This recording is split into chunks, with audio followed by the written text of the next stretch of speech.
Today's topic is social and emotional learning, which the Collaborative for Academic, Social, and Emotional Learning defines as the process through which children and adults acquire and apply the knowledge, attitudes, and skills necessary to understand and manage emotions, set and achieve positive goals, feel and show empathy for others, establish and maintain positive relationships, and make responsible decisions. While SEL has always been a crucial part of student learning and success, this past year of virtual and hybrid learning have brought the importance of SEL to the forefront as we all try to navigate pandemic learning. Today, we are proud to bring you two rock stars in the field of SEL. Our first is Mr. TJ Belasco, and our second is going to be Ms. Alicia De Lorenzo. So TJ Belasco is a teacher at Lower Cape May Regional High School. In his time at Lower Cape May, he's taught everything from 9th grade failures to 12th grade advanced placement. Currently, he's teaching advanced placement literature and composition, AP capstone, and the Future Educators course, just like many of you. His experience at Lower Cape May Regional also earned him the 2019-2020 Cape May County Teacher of the Year.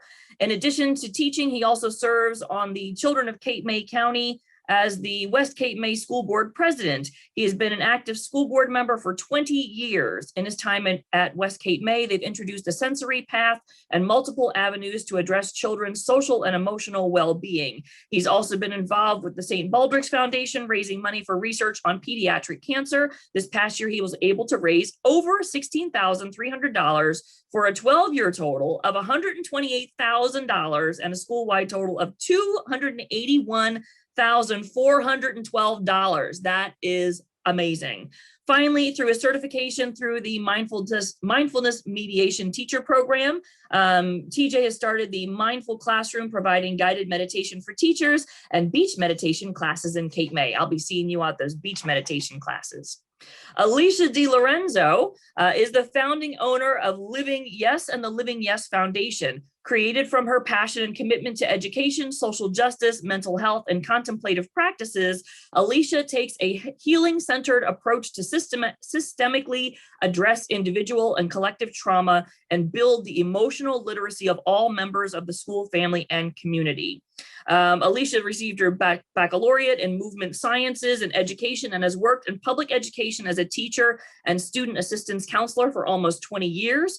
Before leaving her traditional role in public education, she served as New Jersey's first SEL coordinator, designing and implementing an integrative education model. She received her master's in psychological counseling and is a licensed clinician in private practice in Red Bank. Alicia is also the Interim Deputy Director for Garden State Equality, New Jersey's largest LGBTQ plus advocacy organization, working to create legal and lived equality for all New Jerseyans. She's been recognized many, many times, and also as the New Jersey Governor's ESP of the Year, awarded by the New Jersey Department of the Education. She is most proud of the honor of raising her two young boys. And without further ado, we're going to get right into the questions and talk to our amazing rock star hosts. So TJ, go ahead and take it away. Well, it was interesting when I started thinking about how to introduce this whole concept and where it all came from. I think SEL in my life has really emerged knowing social emotional learning in the last 5 years. But if I look back on my career, I think I've been drawn to it my entire life. Like there's never been a point where that wasn't something that I did. I look at my first year I ever started teaching. As I said, we had a team approach, and our team, the kids I taught were 9th graders who had all failed at least 2 classes in 8th grade. Some of them had failed all the classes, but we had a really innovative approach that retention was going to be more harmful than helpful. So we coordinated a group of teachers who would all work with these kids to get them to where they needed to be. And in a lot of cases, it was just providing a fair motivation. It's funny, in that group, there was a young lady I connected to. She was having a lot of problems at home. She just felt comfortable talking to me. And what's interesting about her is she ended up dropping out of school. However, my wife and I have stayed very close to her. We have her over for dinner frequently, and we've helped her to go back and get her certification as an EMT. She's now been certified to teach an EMT program. And to me, that was something that was a real lesson every time I look at students. There are students that the school format doesn't work for, but that doesn't mean they should be forgotten or written off. They just need some kind of guidance. From there, I think and I don't mean to say this because I think it's every teacher and any teacher, but personally as an English teacher, when there was a push to do away or to minimize literature and start teaching more nonfiction because it was going to better prepare people for the workplace, there was a brilliant article that I've read and I send out to parents all the time, and it was in the New York Times, why we should read Faulkner. And the concept of it was reading literature builds empathy, that when you read literature, you become a more empathetic person. So I think being a literature major, being drawn from that, part of that empathy is something that has really come with me my whole life. Now, recently in the last 5 years, I've been lucky enough, we have a assistant superintendent in Cape May County, Michael McKnight. Michael is a godsend. He is an amazing, amazing man. And he has started to, and I see you smiling, Alicia. So you can't know Michael and not smile because it's just who he is. But Michael has started to run with another woman, a professor, Lori DeSholes, a program called a resiliency program, teaching administrators, teachers, and all support staff. Because in essence, in a school, from the bus driver they see in the morning to the cafeteria worker they deal with, everybody has to look at the trauma that students go through. So Michael has a book, Eyes Are Never Quiet. It was one of the best books I've read in the education aspect of it. Along with that, outside of the classroom, and this ties in very much so, I got drawn, okay, long story is when I was in college, in addition to literature, I've always been interested in Eastern philosophy. And then that drew me into my own personal meditation practice, which has been life-changing. So 2 years ago, I started a program to be certified as a meditation teacher. And what I did was, we had a couple students 2 years ago. I'm going to call them out right now, even though they're not here, Katya Simonson and Isabella Garagoza, who came to me and said, why don't we do something with that here? So we formed a group at school called Mindfulness Over Matter. We have a yoga instructor, I do the meditation, and then the art teacher works with art therapy. And we rotate each week what we do. So we've started that program through school, and it has been absolutely wonderful. And what's interesting about it is, and you see the needs of kids, especially to all of those people who are looking to go into education, if we work for 45 minutes to an hour in class, it's amazing how the kids who just want to stay after because they want to have the conversation, they feel comfortable talking and providing that time. So it's not just the activity itself. It's really just giving them somebody who's going to listen. And then 2 years ago, I also looked at the same thing and said, well, teachers could use this. So every Wednesday morning, I run mindfulness sessions for the teachers, anybody who can make it before school. We start a half hour before school, and we either do a breathing exercise, we've gone through tapping exercises, and then generally a meditation program. And it's just, even for the teachers, it's just things that are a remarkable thing. And then recently I've started beach meditation, and this year, because of the students' request, I'm actually going to do 2 sessions because most of my students have voiced to me they feel more comfortable when it's only students. They don't want adults there. So I'm going to do 1 adult session and then 1 student session for them connecting. But that's kind of really where my journey's been. And it's interesting. I started explaining this to people a couple years ago. As an AP teacher, there's so much push for the test and there's so much push for material. But all of a sudden, my mind has shifted where I'm less concerned. I mean, I'm not to say I prepare them as best I can. I go through it, but I'm really much more concerned. I've really just picked up the mantra that I teach students. I don't teach the subject. And the subject comes like, but I teach students first. And I want to close with, and I have it on my phone because I had to get kicked out of my class today because we lost electric. So I had to come home in order to be able to log in.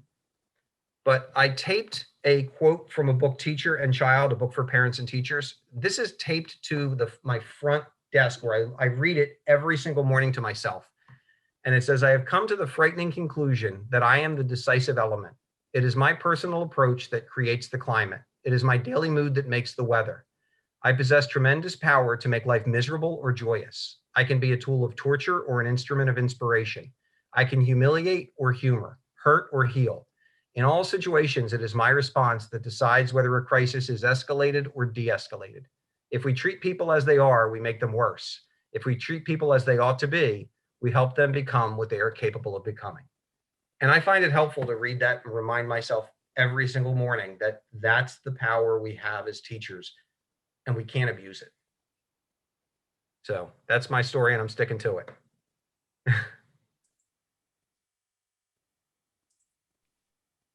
All right, thank you so much, TJ.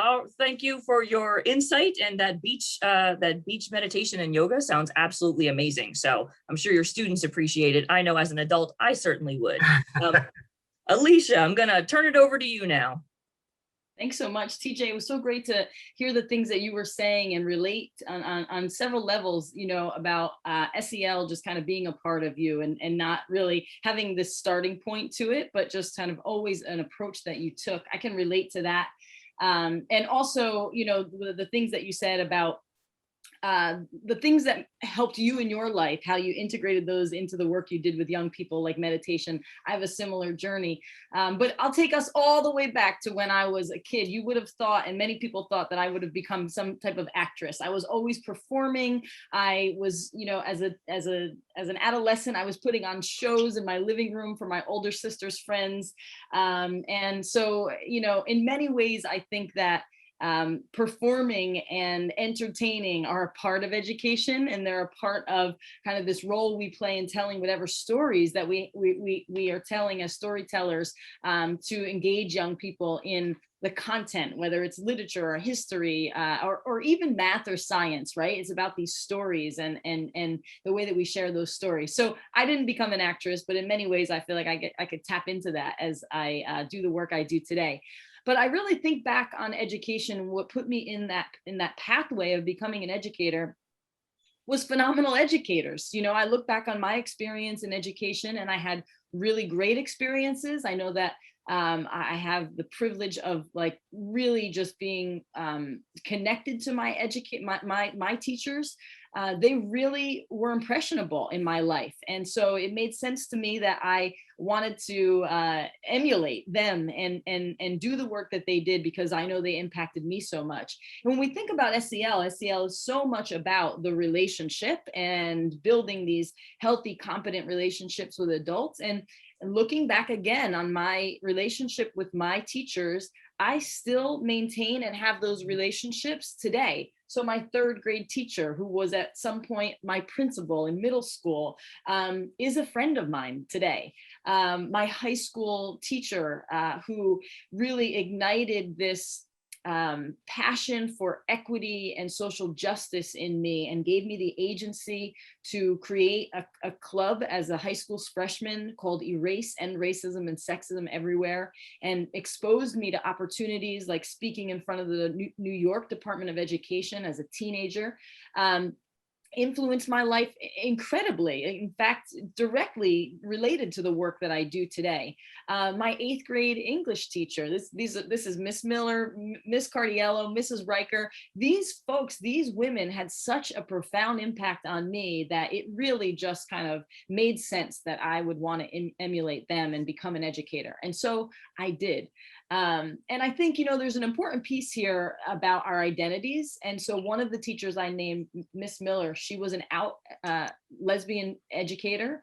And she was the first person who I saw positively in connection to my own identity as a lesbian person. And so I think in many ways, I didn't know what else was possible, like what else I could do. And when I came out, there was so much fear that my mother had for me and about my life and what that would mean and what my opportunities would be.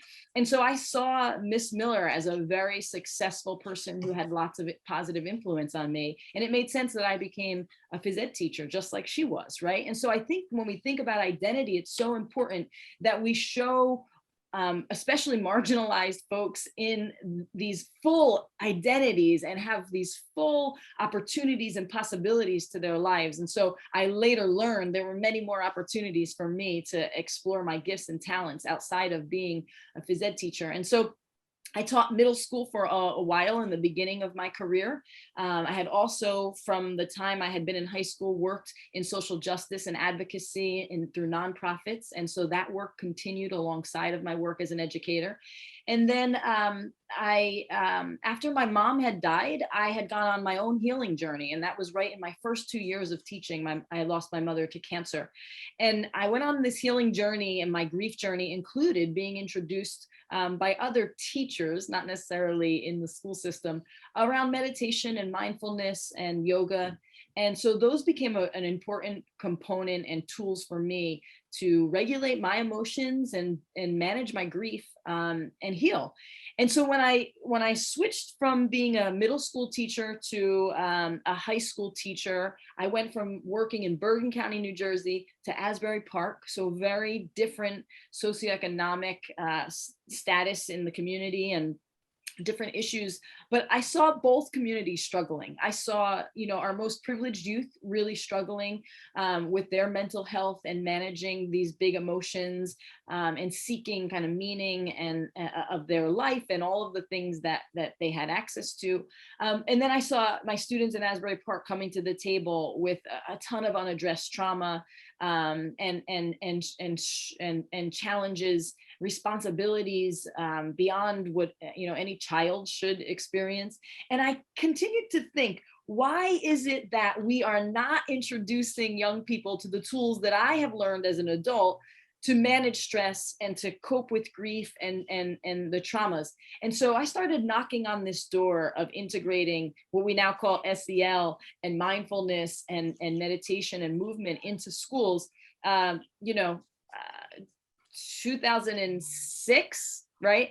And so I got a lot of no's along the way. Lots of people said, no, we can't do that. We don't do this in education. There was even talk about how religion would, this is religious and we can't bring these practices into school. And so I have to say that led me to become really burnt out by 10 years later, 10 years later of knocking on that door, knowing what we could give access to students as tools to help their academics and not being able to. And so at the height of my burnout, I was looking to get out of education completely. And then there were some changes in my district, and I had been given the green light by our superintendent, who was then our superintendent, Lamont Repollet, who became our commissioner of education. And he had given me the green light to go ahead and try, integrating these things into education with our students in 2016. And what that allowed me to do was tap into my purpose and my passion and my personality. And all of those things came together in this work that created such tremendous meaning for me and agency to do what I knew mattered for young people. And we had great outcomes of that work that we did. And so after that first year on that pilot, we went K through 12, and every student in Asbury Park had access to an integrative wellness approach to education, including recognizing trauma and being restorative in our practices and lifting up identity and providing opportunities and access to mindfulness and meditation and so on and so forth. And so where I am today is a little bit different because that work kind of took off, and school boards, I was privileged to have school boards take me on a tour of the state. I spoke to every single county about the work that was happening in Asbury and the outcomes that we were having. And from there, I made a decision that while my heart and the work in Asbury wasn't done yet, that there was a calling to really support people in schools and education associations across the state to help them implement more of an integrative framework. And so today I get to do that. I'm a consultant for schools across the state, and I work with tons of schools, tons of educators, tons of school leaders. In fact, I just left a presentation this morning in person. And that's the work I get to do now today, to spread this throughout our state. And in addition to that, I did take on becoming the Deputy Director of Garden State Equality, New Jersey's largest LGBTQ org. And there I'm having the opportunity to develop a self-healing community model. So really building those bridges between education and community, and helping tap into the wisdom of each individual community, so that the healing that's already happening, because we know that it's already happening for so many people and so many communities and pockets, can be spread more widely throughout each city. And so I guess in that, I also realized that when I became a student assistance counselor, I realized that the 12 credits I earned to be a SAC was just not enough. At the time, I was grandfathered into those 12 credits. There's more credits now. It just wasn't enough for the tremendous amount of mental health issues my students were facing. And so I returned to school to get my license as a therapist. And like you, TJ, I, as a coach and as a teacher, it was so much more about the relationship and outside of the classroom and the content that was connecting me to young people. They were coming after class or after practice or after a game to talk about life issues, life problems. And that's when I knew that there were some constraints for me as an educator, and that I really wanted to tap into this thing that was naturally happening where I was supporting young people's mental health. And that's really what motivated me to get my license and then go into private practice. So I've had a tremendously robust journey already in my life, but that's just the beginning of my career, I guess, right now. All right. Thank you, Alicia. And I'm going to right now, hold on, add a pin. I'm going to add another pin here. So right now we have our magnificent moderator who has been spectacular in the last couple of events for our speaker series, Kimberly Dickstein Hughes, the 2020 New Jersey State Teacher of the Year and English Language Arts teacher at Haddonfield Memorial High School, who is joining us from her classroom. Thank you so much, Kimberly. Now, at this time, if you have questions for the panel, you can drop them in the Q&A. We have a series of questions that were submitted ahead of the actual event, so we're going to start with some of those. But any additional questions you might have, go ahead and put them in there, and we will try and make sure that we get to everything. So, Kimberly, take it away. Thank you, Dr. D. Okay, I've had the great honor of working with both Alicia and TJ, and I feel this great sense of inspiration and calm and joy just being in your presence virtually. So we're going to go on this journey with everyone on the call, but I just wanted to thank you and express my gratitude for sharing your stories. So we're going to get into the students' questions first.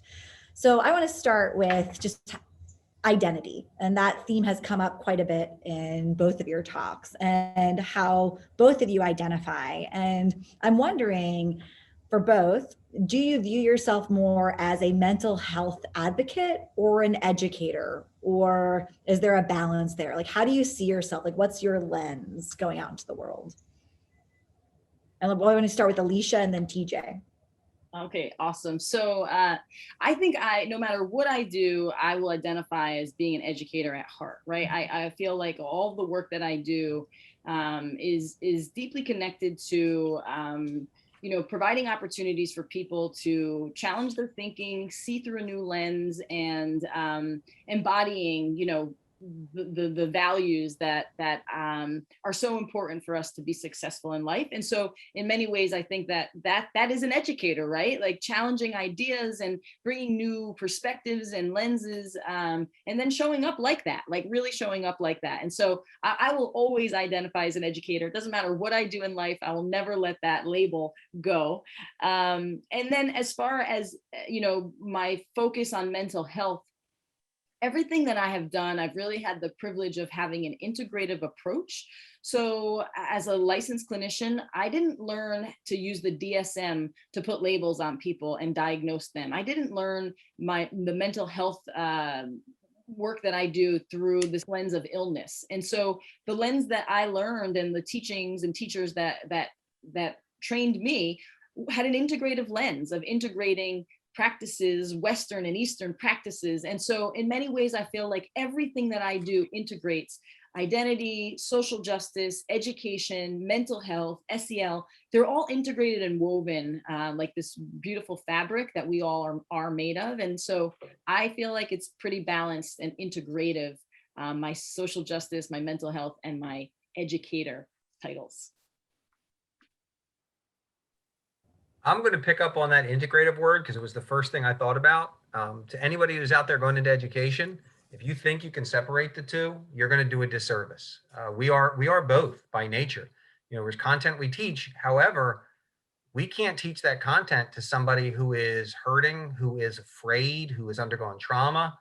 And so I think that the first thing we have to look at is keeping a temperature of the room and where it is. And we have to work as the regulators. We have to be the ones that control where that is, because we can stand in front of the room as in my classroom. I can stand and teach as much as I want, and it doesn't mean anyone's learning. And that person that's just gone through an event or just gone through some kind of a trauma, they're not ready to learn yet. So I have to marry those two together. And it's really important that you never separate them, because when we did Michael's workshop and he had us go through, and if I'm sure you've all seen it, it's the ACEs, which looks at adverse childhood experiences. And you find out how few people score a 0 on there. However, when I look at that, it doesn't even address some other areas, because obviously, okay, here are 10 areas, but it doesn't address somebody who has undergone trauma because they are gay, or somebody who is a minority and undergoes a trauma every day that they walk the streets and they go through life. Somebody who's a female who has just tried to find their role in this, male-dominated society at times. So ACEs is one, but every one of us, if we look in the mirror, has undergone some trauma. And I think we as adults who hopefully are getting to the point where we've, as Alicia said, we found our tricks that work for us. We found the techniques that help us. As an educator, we're obligated to hand those over to kids to help them and to try to guide them into the world in a little bit of a better way. So as educators who integrate mental health advocacy and beyond, like into your identity, like your lens of the world, in your professional opinions, when do we begin this work in schools? That's a question from one of the students. Like what grade, what age do we actually begin social emotional learning? When I read that question in advance, it just made me think about how this starts from day one of life, right? The neural networks are being developed based on our lived experiences from before we were even born, right? And so when children experience challenges, and we live in a chaotic world or a dangerous world, educators have this remarkable opportunity to provide these like daily interactions and daily doses of kindness, of compassion, of empathy for young people to offset that trauma that TJ was talking about. And so it starts way before they get to school, but when they get to school, and they've already been challenged in these ways that it's challenging to show up in social emotional competence because of the experiences they've had. Our role from day one that we engage with young people is to embody this regulation and self-care for ourselves so that we can show up and hold this space for young people. So it starts way before we ever even engage with them. And then as far as explicitly teaching this, it starts in kindergarten, right? It starts in pre-K, it starts in daycare. So what does that look, so TJ, to that same question, what does that look like at the secondary level? And then Alicia, you've worked the all levels. Like, what does it look like in primary? Because that's what students are kind of wondering about, like the activities, what does that look like in each class period? So the tangibles of it. I think it's going to be different for there's a question, and I just kind of pre-read, but I'm going to tie in. The issue you have is, and I'm sure Alicia has seen this in schools that she's talked to. Unfortunately, you have some teachers who buy in, and then you have some teachers who do not. And it's sad to watch some teachers try to use some fake sense of power over these kids.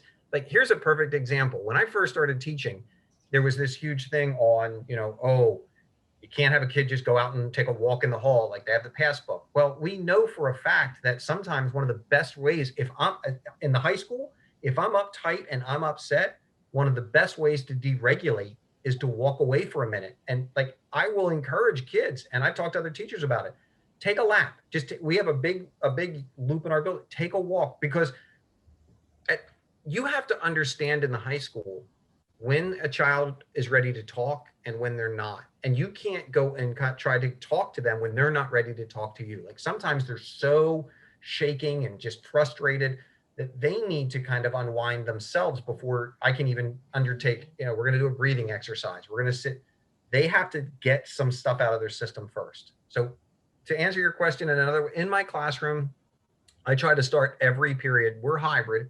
So in order to connect to everybody, I alternate between starting an icebreaker that is something that is a very, very simple question that can engage a conversation. It can be as I'll say moronic, but it was my question of, do you eat the crust on your sandwich or don't you? I do. It can go the other way to talk about a family tradition, or if you don't have a family tradition, a neighborhood tradition, or something you do with a friend. But it gets everybody talking. And then other days I'll do either a mindfulness practice, or the other day I just did an alternate nostril breathing, a yoga technique. And it was so funny because I had a student come back a couple of days later and say, oh my gosh, my boyfriend got me so mad and I just went alone and I did that and I actually calmed down.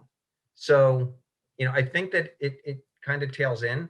The biggest thing I find is, as much as we can grassroots do it as teachers, it's us constantly selling it to administrators, because it has to become whole school. It can't be a pocket here and a pocket there, because that's not fair to the kids who aren't in those pockets. Yeah, I think you wanted me to talk about the other grade levels, Kimberly. So I think, what TJ's saying is really important to capture, is that every single kid will need something very different, right? I just did a session on well-being and self-care for educators, and not everybody takes care of themselves the same way. So not every child needs to come in and meditate first thing in the morning. Like, meditation is wonderful. I use it a lot.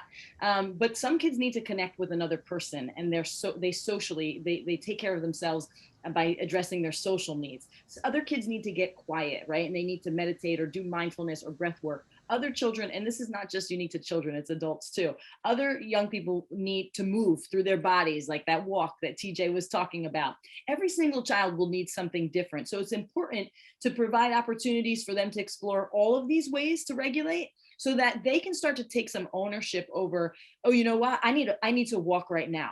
And then, okay, what do you need to get ready back into your thinking brain? I need to walk. Okay, I need to meditate. I need to go off into the back of the room and play with some kinetic sand. So by introducing all of these different ways to regulate yourself, then children can start to have the agency to choose what they need, and then it can be kind of self-monitored by them. So one thing I think is really important is carving out time in a schedule, in a daily schedule, to have some sense of community. And we know that right now, with this collective trauma that we've experienced, that collective healing is important. So whether that's a morning meeting for elementary kids, at the middle school level, there could be like an advisory, and I've done this on all three levels when we went district wide with our SEL implementation. And then at the high school, they were more geared towards the restorative practice circles. And so, but everyone connected in a circle. Pre-K through 12, the morning started with a circle, and there were just different levels of risk or conversation, as menial or as simple as the crust on your food, to like really intentionally being inclusive. Because here's the reality, when we provide these opportunities for people to talk, if we are not intentionally being inclusive, especially of identities and culture and lived experiences, then we run the high likelihood of being unintentionally exclusive. So you actually have to plan in, like, how do I want to celebrate and lift up identity here? And so that intentionality piece is really important. And you're not going to have a lot of difference. I started my work at the high school level with an SEL kind of integration of SEL. And many people think that that's just elementary, and if we look at across the country where it drops off, like SEL integration, it's usually around third grade. But our fourth, fifth, sixth, all the way through 12th graders need this too. It just looks a little bit differently. But mindfulness, meditation, morning meetings, morning circles, all of this can be done at every single level. Alicia, in your experience in working with different schools, and this is one of the questions from the students, have you noticed a difference in the students' like lives or behaviors who have integrated social emotional learning versus those that have not set aside that time? And what does that look like at the school level, if you have noticed that? Yeah, well, the research supports that kids who are given the opportunity to learn about SEL and to practice these strategies and tools and competencies, they have much better behavior outcomes. So the behavior improves, academics improve, even lifetime success improves if we look at the trajectory of young people being introduced to SEL practices. So SEL, and let's be clear about what SEL is, right? SEL is not just those 5 competencies. SEL is also being trauma informed, right? SEL is also mindfulness. SEL is also social justice, advocacy, and anti-racism work and lifting up identities. SEL is also tapping into our brain and mental health and neuroscience. It's all of those things, SEL, really as an approach, not as a curriculum or something you do on Mondays and you check off the box. So I've absolutely seen the impact on young people when they are taught and given these opportunities. In fact, I just hired a person to join our GSE team who was a student of mine, who we did social justice work and we did meditation and yoga in my office because she's 30 now and we weren't allowed to do that, more broadly throughout the district.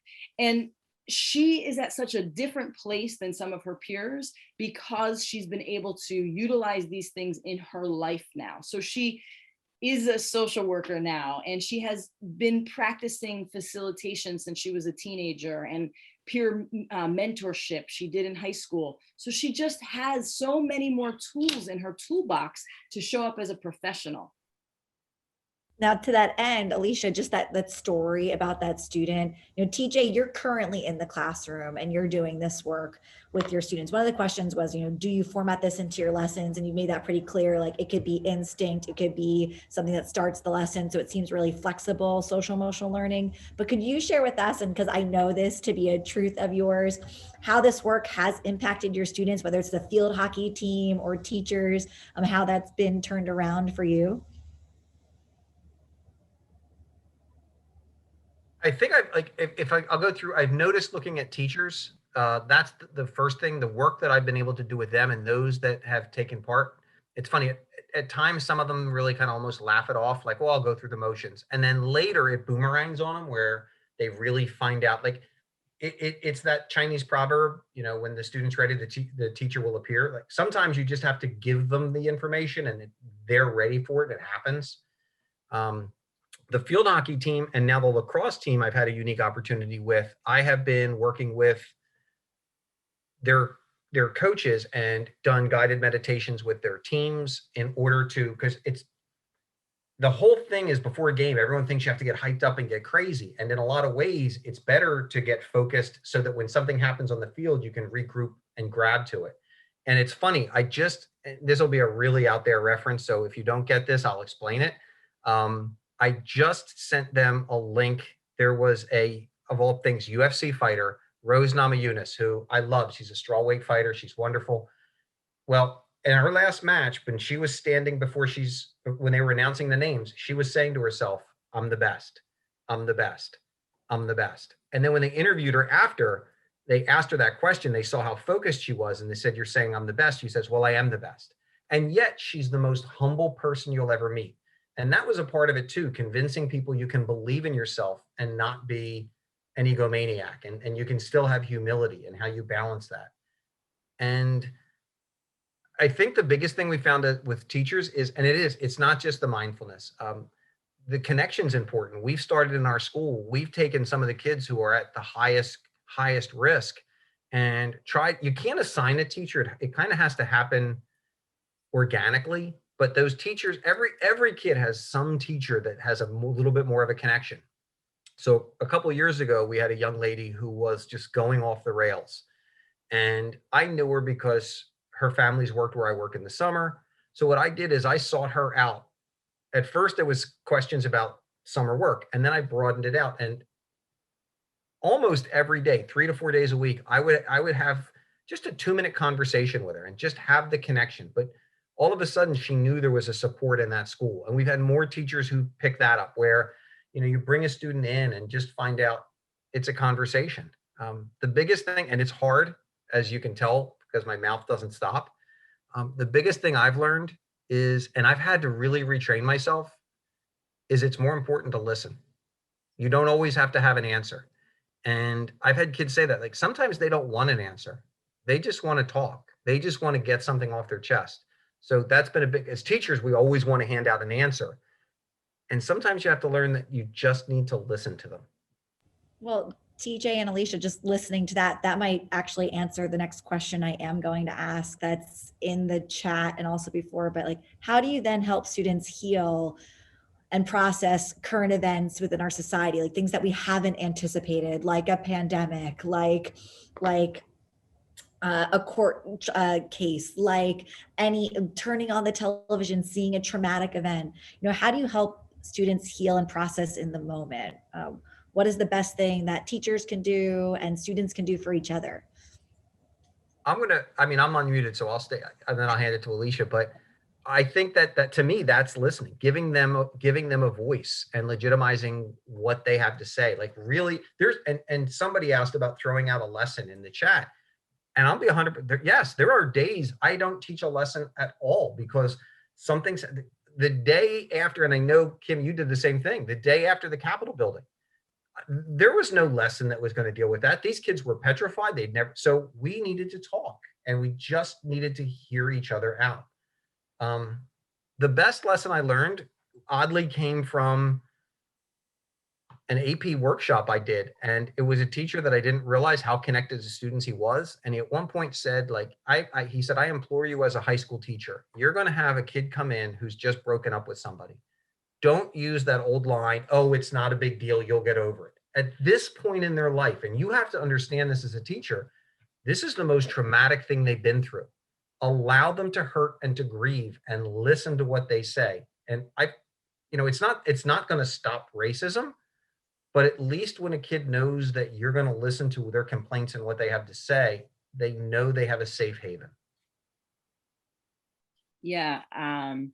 I would say, in response to educators showing up the day after, all of the social and political things happening in our world right now, the most important thing for teachers to do is grapple with it themselves first, right? This journey of our own awareness has to happen first. And it can't happen the day of an extreme incident, right? Like, this is a journey that I think is so essential to educators that it's a moral obligation that we grapple with these things and do our own work to be anti-racist, because children's lives are in our hands. And just like TJ said, we have the power to hurt or harm or heal. And so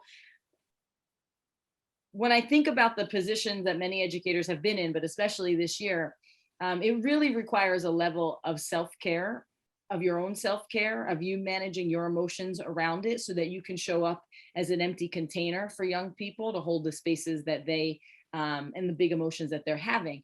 And mindfulness is not separate from anti-racism teaching, like being an anti-racist teacher, because it's when we're most stressed, when we're most frustrated and the stress is mounting, that we have those knee-jerk reactions and we act on autopilot. And those moments, they require so much more of us. They require us not to have a knee-jerk reaction. They require us to be very thoughtful, intentional about our words and the power of our words. And so mindfulness is a part of showing up as an anti-racist educator, because you have to be able to tap into that pause that you've practiced time and time again before the heightened incident. You can't teach kids how to breathe. If anyone's ever told you, just breathe, when you're the most angry, it just doesn't work that way, right? Like, you have to practice breathing, intentionally before that moment. So as educators, you have to do your work before a Capitol riot, before, you know, a racist incident, or one of our Black brothers or sisters being killed on TV and us watching it, or the outcome of a police officer who killed a Black person, you know, their trial. You have to do the work before those events happen, so you can show up and you're ready to show up for those moments. And so mindfulness is not separate from doing this work. You have to be able to provide yourself the opportunities to do this work, and to schedule your self-care so that you can show up in these moments. I want to just add to that real quick, because what you said is, when I teach, when I do my, especially with adults, when I do the meditation classes, I separate them in like, I always tell, what we do for our 10-week program is, when you're on the cushion, that's meditation. When you really internalize that, you can be mindful in your everyday life. And that's what we need to teach. It's hard on the kids, but if we can start it at a young age, wouldn't it be great if kids had all of these practices in, and I always refer to it as arrows in your quiver, whatever works for you. But if they could internalize that from pre-K, K up through, when they got into high school, you would have far less emotional reactions, because we all have a gauge that there's a point when we can turn the gauge back. But until you know where that point is, you go into overdrive.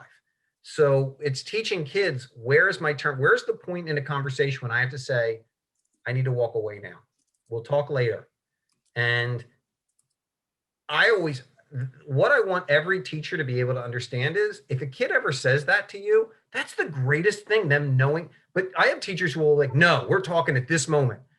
And for them to self-regulate and know, no, this isn't my time. I'll come back. I just need to calm down first.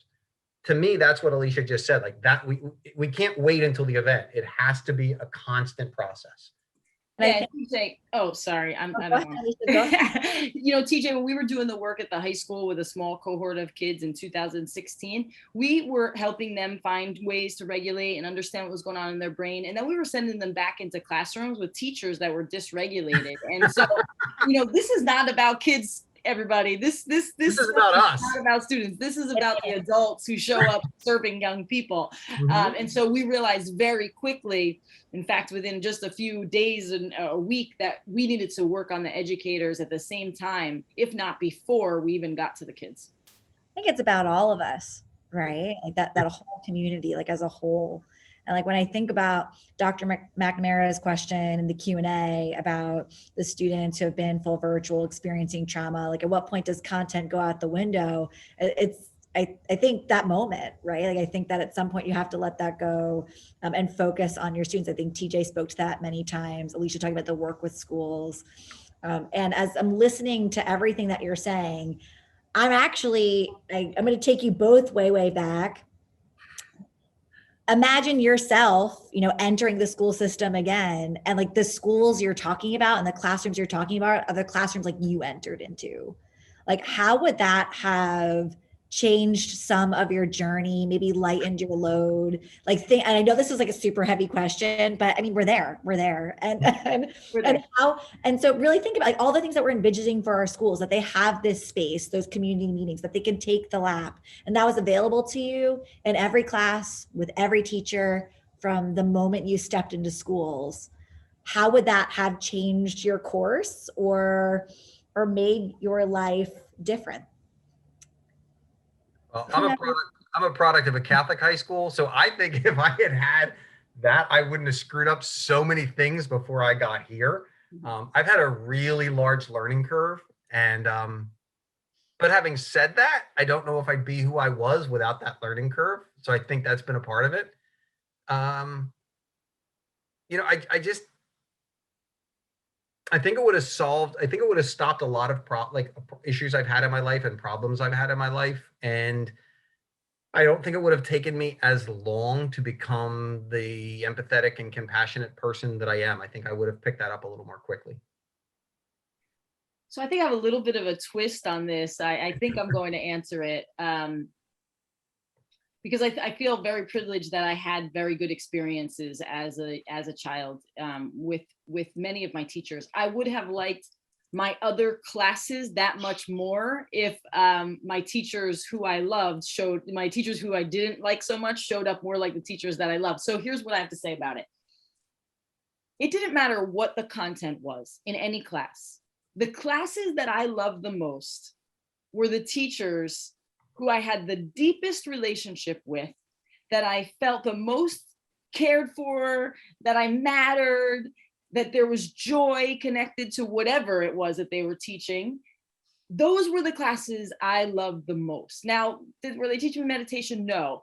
I wouldn't have had to learn that at 40 after the death of my, or at 20 after the death of my mother, right? And continue to practice it now as an adult. Like I would have had that as a skill set to deal with the challenges that came up in my life. So I wouldn't have had to learn it in the midst of the trauma, right? I would have had it as a tool, which would have been great. But it doesn't matter what the content was. I felt the most connected to learning when I felt seen and heard and valued, and there was joy. That's it. You could have taught me, I don't know, you could have taught me rocket science.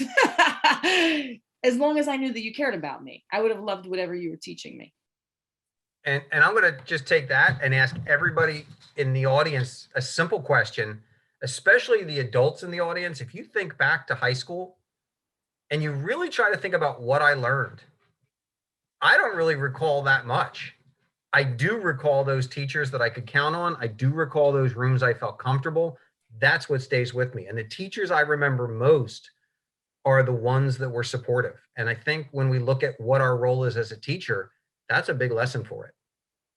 And I remember their content better, TJ, right? So like, it's like, oh yeah, I remember that teacher and we did this, you know, and so like, I remember their content, not because of the content, but because they infused love in it. That's it.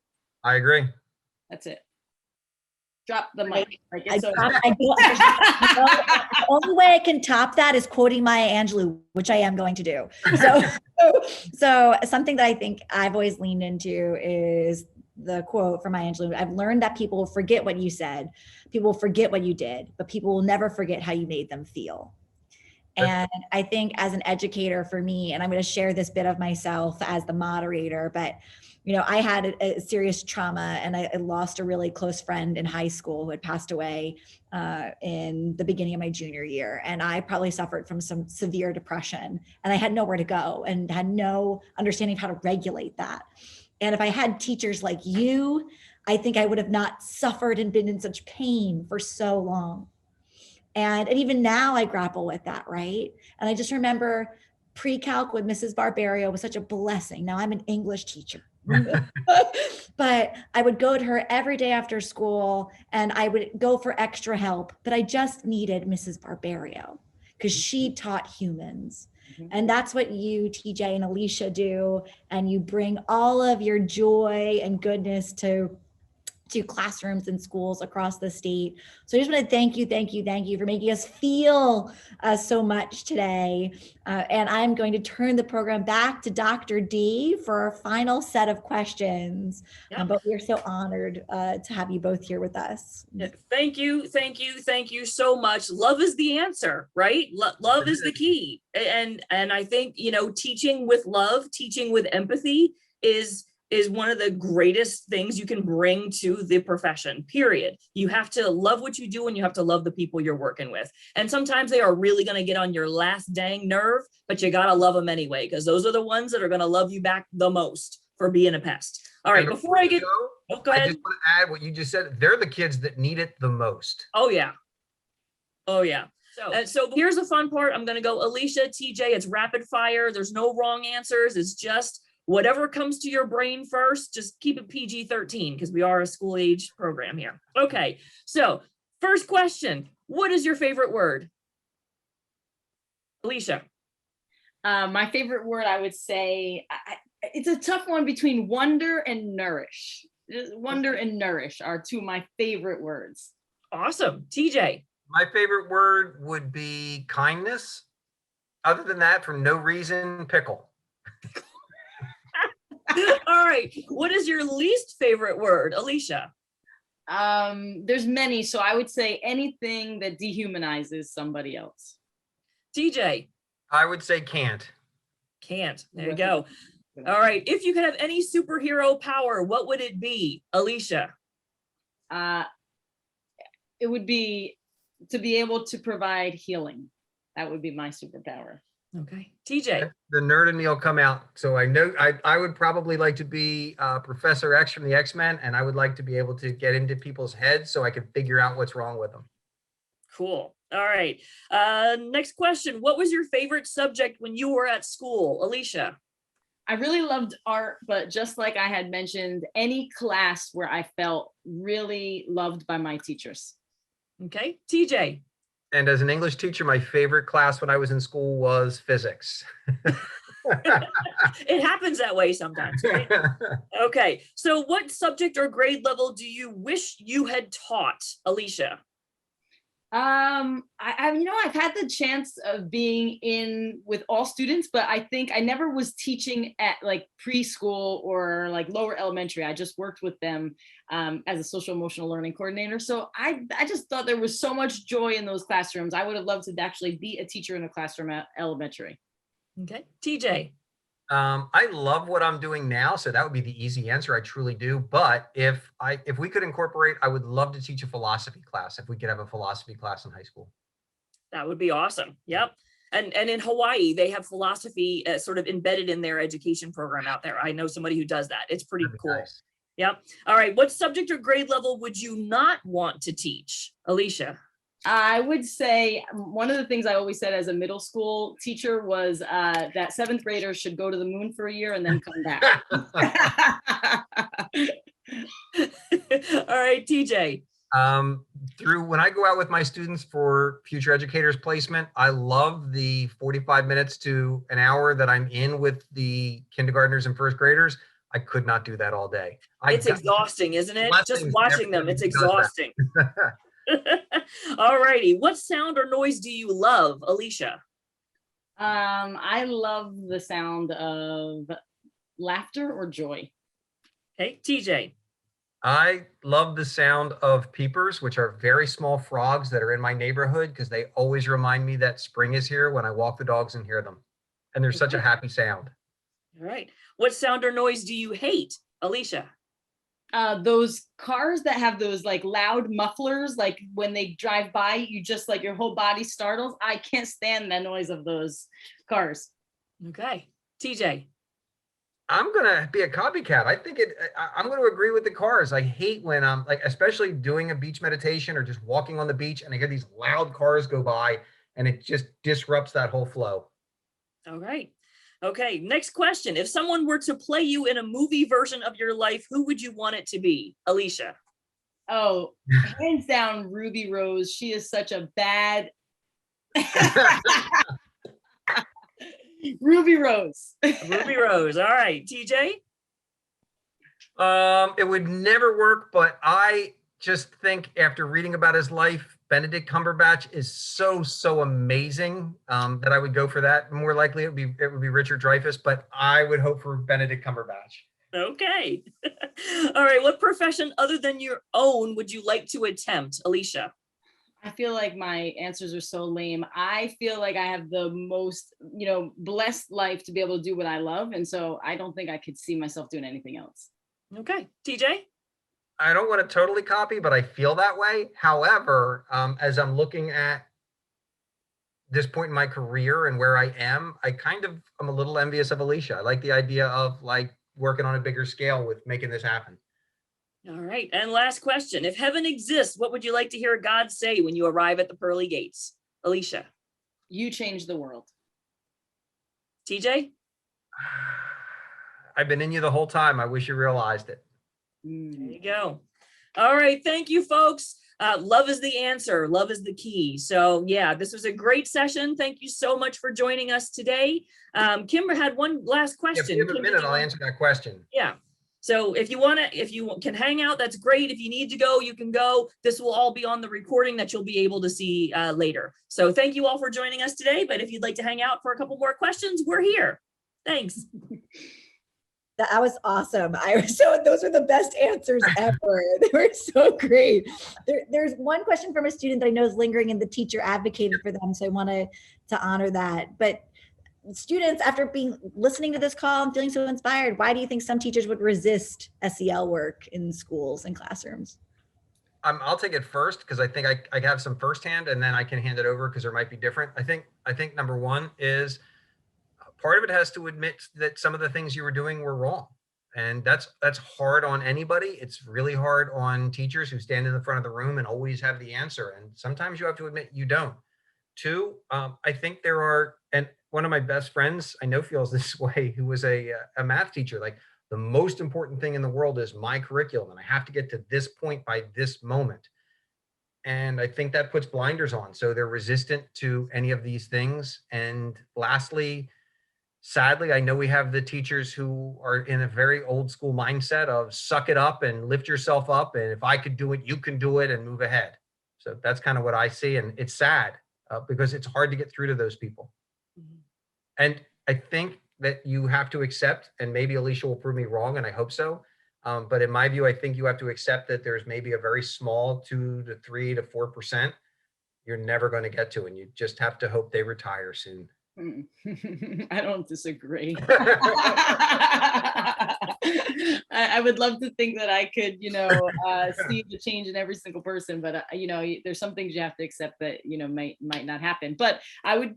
Some of my answers are very similar to TJ's. One, I think educators are in a power position, and that's because we whether we know that or not, there's some part of that we might like, right? That we have some power in the classroom, and I think SEL really is about student choice and agency, and that requires that requires us actually all as educators to let go of some of that power, to not have to be right, to believe and value that young people can teach us something, right? And so I think it's a shift in power dynamics that some people, I'm not here for that. I hold all the power. I tell you what to do. So it's styles of teaching, right? So that requires some people to let that go. I also think it's exhausting sometimes to be so intentional and to be so mindful of every word and every way that you carry yourself. And so some people just are not there yet where they've put that time in for themselves to be able to show up in that way. And so it could be very exhausting, also gratifying to show up very intentional. And then, not everybody loves change. And so that old school thinking that TJ was talking about, this requires a growth mindset and showing up, kind of letting go of the things that hold you back. So it really requires people and educators to step out of their comfort zone, and not everybody is ready for that, unfortunately, because there's good stuff that happens when you get out of your comfort zone.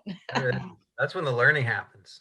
Well, I think all those folks need to watch this webinar, and maybe they might feel the move to change, right? The living yes.